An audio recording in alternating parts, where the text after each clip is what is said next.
Hello and welcome to a little update video on the UBIK system. Um, what has happened since last time is that I actually managed to convert the UBIK solver to a C++ plugin by the help of Marco Gislansoni. I hope I pronounced his name correctly. Who has been a tremendous help in understanding C++, helping me understand it, and helped me bug find and troubleshoot when I was really ready to give up. So thank you very much for that. And so if we go into, let's see, the repository, what you're going to see are three branches at the moment. So I have a feature 3.23 plugin, and if you switch to that, you can see the current state here. So right after this video, I'm just gonna push the latest update. But what you're gonna get is basically a project in C++ that you can build, and I'm not going to build it now, but what I'm going to do instead is to open the project, which is also inside the folder. Let me see if I can just pick that from the other screen here. So we have the regular project here.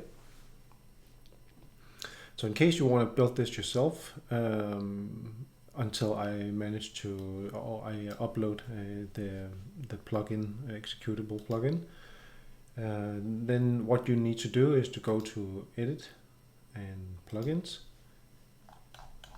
and then scroll to the bottom here where you have animation, and here you can see you have the UBIK solver, and then you have to click Package. Then it's going to ask you where you want to put your plugin. And I just picked the same folder as I have and just select folder, and then it's going to start packaging. So that is going to take a little while depending on your machine and whether or not you've been doing this before. So once it's done, it's going to be have created a folder for you. So I'm not going to do this because it takes a little while here. So for now I'm just going to close this up, and what you end up with is I actually need to do it because it apparently cleans up the folder, which makes pretty good sense. So anyway, it's gonna dump all the files in this folder here. So we're just gonna do it anyway, and in the meantime I'm gonna explain a little bit about what we also get. So let's just hit package here again. Okay. So what you get with this plugin, so once you have that enabled, you're gonna get obviously this little node here, the UBIK solver node, which is taking three transforms, the HMD, the left hand and the right hand, and a bunch of settings, and that's basically it. If you click the node itself on the anim graph, you're gonna notice that you can define a bone in your skeleton. So in case your head is not called head, then you should be able to, or you're using a different skeleton or different bone names, then you can just pick a different bone here. But per default it's set up to work out of the box with the UE4 mannequin skeleton. At the bottom here you can see we also have an ignore location, and by that it will be off by default. That means you can actually use this in to drive the position of the character separately from, otherwise it will follow the head. I'm not entirely sure what you can use this for, but for example in if you use this for non-VR purpose, then it could maybe make sense. I will get back to that a little bit later. And then you will notice these settings here. If you hover the mouse over these, you can see all of them have a tooltip saying they should be set by calling get Upi Key Settings. So if we go into the event graph here, you can see we have a blueprint begin play, and we call this get Upi Key Settings, which take two default values here. I'm actually going to go over this in a bit, so I'm just going to skip over this and put your attention to these 4 extra nodes. These are utility nodes. You can grab them from anywhere by typing UBIK, and then you can see we have this category called UBIK utility, which exposes this function here. So I just made them available because I found them pretty useful. With that said, what I'm going to do, because now it's done, I'm just going to close this up. So now we can see we have this folder here. You can safely delete the intermediate and the source folder, which means that the folder footprint is 55 megabytes. So I don't know if that's a lot or not really. So anyway, so in case you want to try and create this all the way from the beginning, what you can do is to create for example, just a third person template project. And it's just loading on the other screen.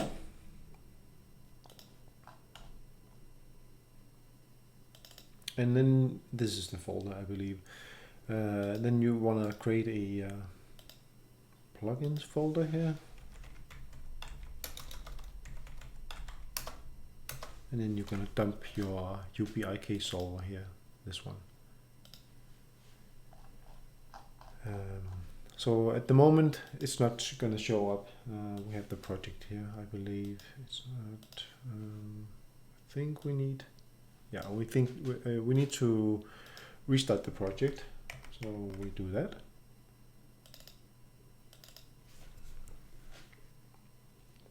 Otherwise, it's not going to figure out that this plugin has been added. And then when you go to manage plugins, now you can see it's already added per default here, just by adding it into the folder.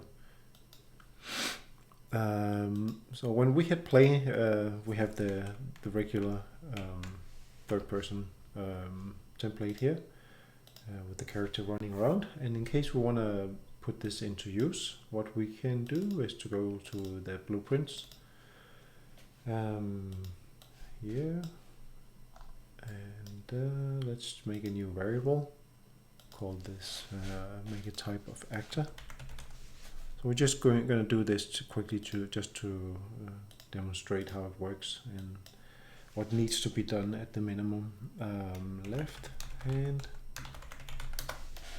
actor, and we make this public and duplicate this and call this right hand, and we make another one called head actor. So all of them should be public. So if we then go to our modes and pull out an empty sphere, and let's make this 0.1, 0.1, 0.1, just so it's not so big. Let's see. So let's just, for now, let's just put it like, try to align them sort of. Just gonna get control of the camera here. So it's about head height here, like here. At the moment I have grid snapping on, so just it's not that important. And then we call this the head. Then we duplicate this one by right clicking and saying duplicate. Where is it? There you go. We call this left. And then we move this down to about somewhere here. Let's just put it here. And we duplicate this one as well. So I pressed Control W, by the way, in case you're wondering. Just going to put it a little bit forward, and then we're going to rename this to right. Okay, so you remember we made these actors here public, so now we can use the eyedropper here. So the left hand actor, we're going to pick the left. For the right hand, we're going to pick this one. And for the head, we're going to pick this one. Okay, so that is what we need to do in here. So the next thing we need to do is to go to the animation graph. And we just want to go back here. So out from the default state machine, now we can type in UBIK solver. There we go. And we pull in this, it should create a local to component node, and then this component to local conversion node. And the settings, we're just going to drag this out and promote to a variable, call this settings or something. Do the same for the head, promote, I call this head, transform, and this one out. Left hand, transform, and finally this one.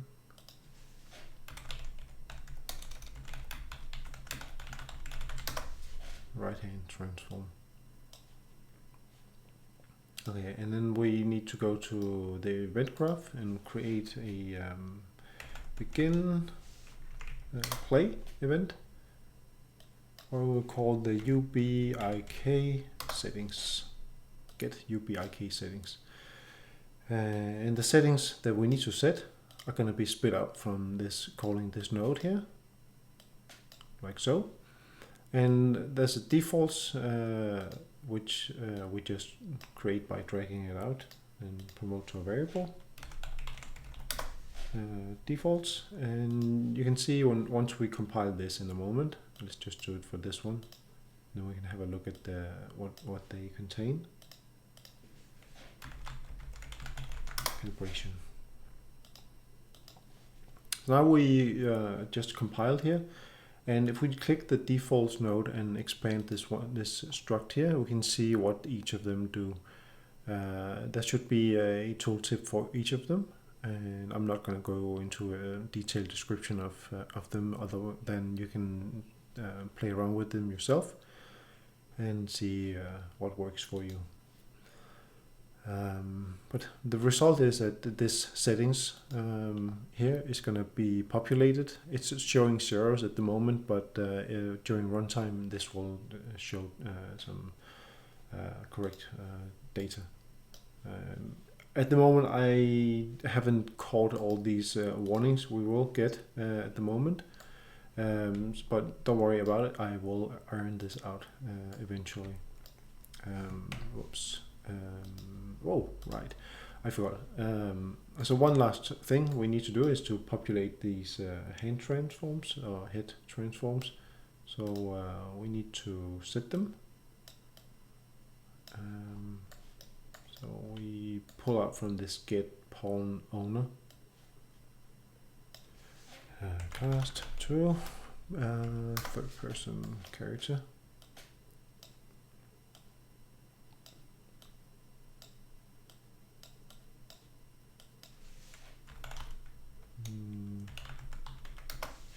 So we get the head actor and get transform.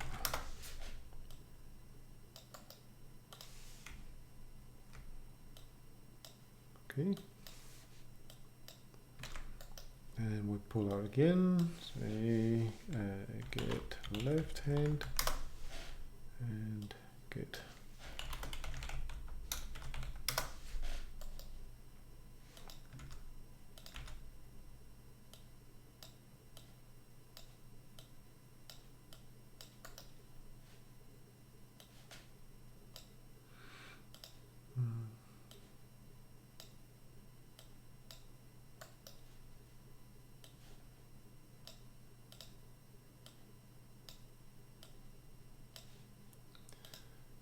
okay, and then once we hit play, now we can see our little character here.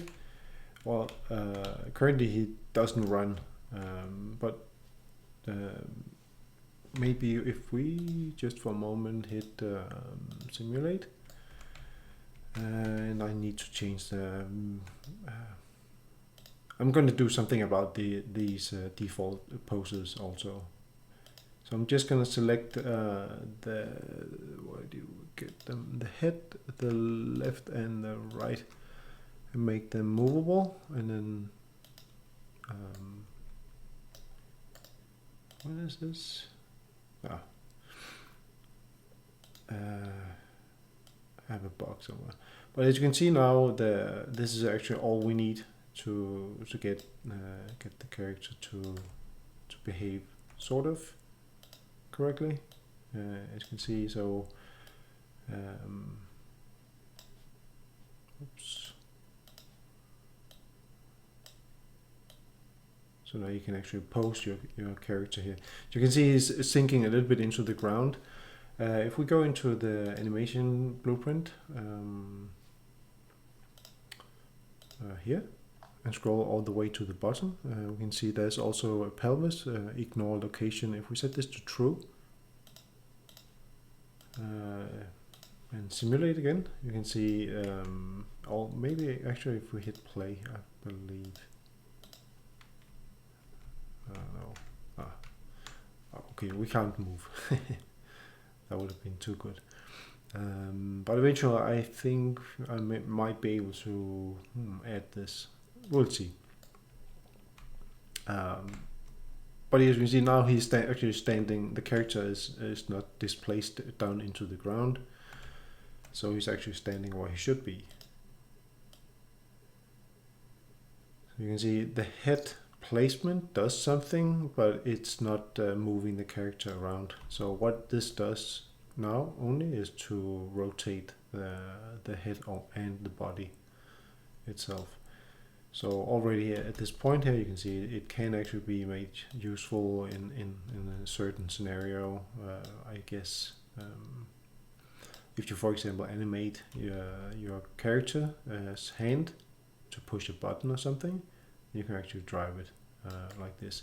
It's not something you can't do with a two-bone IK, I would say, but it's definitely also possible, I would say, using this method here. So anyway, I just wanted to add this actually for fun, just see how it would work, if it would work. So yeah, but that is basically what the steps needed to add this plugin here and make it put it into use. And you probably already know how to run this in VR anyway, so I'm not going to go into details with that, because I believe I did show that in the blueprint version of the tutorial. So yeah, anyway, I will keep you guys updated. Make sure to follow or watch this repository here. It's public.